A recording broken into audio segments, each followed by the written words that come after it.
நடைபெற இருக்கின்ற நாடாளுமன்ற தேர்தலில் இந்தியா கூட்டணிக்கு தமிழகத்திலே தலைமை தாங்குகிற திராவிட முன்னேற்றக் கழகத்தின் தலைமையிலான கூட்டணியில் இணைந்து பணியாற்றுவது திராவிட இயக்கத்தை மென்மேலும் வலுப்படுத்துவதற்கு எங்களுடைய அனைத்து சக்திகளையும் அதற்கு பயன்படுத்துவோம். இனி நிரந்தரமாக திமுகவுக்கு பக்கபலமாக இருப்போம் என்று நான் கூறியிருக்கிறேன். இன்றைக்கு பேச்சுவார்த்தை ஏறத்தாழ முடிந்துவிட்டது. ஒரு தொகுதி எங்களுக்கு ஒதுக்கப்பட்டிருக்கிறது.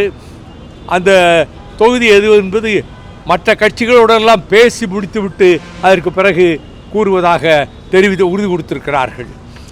நடைபெற உள்ள நாடாளுமன்ற பொதுத் தேர்தலில் திராவிட முன்னேற்றக் கழகமும் மறுமலர்ச்சி திராவிட முன்னேற்றக் கழகமும் மற்றும் மற்ற தோழமை கட்சிகளும் இணைந்து போட்டியிடுவது தொடர்பாக இன்று மார்ச் 8ஆம் தேதி அன்று தொகுதி உடன்பாடுகள் குறித்து திமுக கழகமும் மறுமலர்ச்சி திராவிட முன்னேற்றக் கழகமும் கலந்து பேசியதில் திமுக கூட்டணியில் மறுமலர்ச்சி திராவிட முன்னேற்றக் கழகம் இந்த நாடாளுமன்ற தேர்தலில் ஒரு தொகுதியில் போட்டியிடுவதென தீர்மானிக்கப்பட்டது.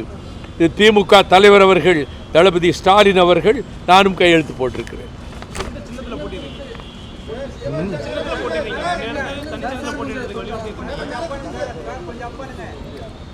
நாங்கள் தனிச்சின்னத்தில் போட்டிடுறோம். அதை பற்றி ஒன்றும் பேசலை. இன்னி 15 மாதம் இருக்குது. அதை பற்றி இப்போ ஒன்றும் பேசலை. அப்புறம் ஒரு மாதத்தில் எலெக்ஷன் வந்தது. அப்போது கடந்த முறை எல்லாம் ஒரு மாதம் இடைவெளிக்குள்ள இனி 15 மாதம் இருக்குது.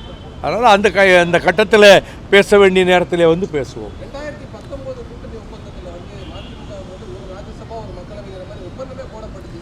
அதைத்தானே இப்போ சொன்னேன். நீங்கள் காதில் கேட்கலையா?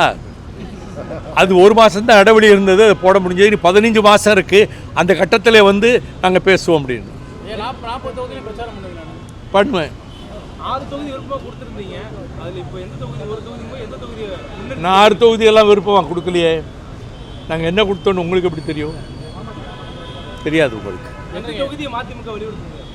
இல்லை இல்லை இல்லை,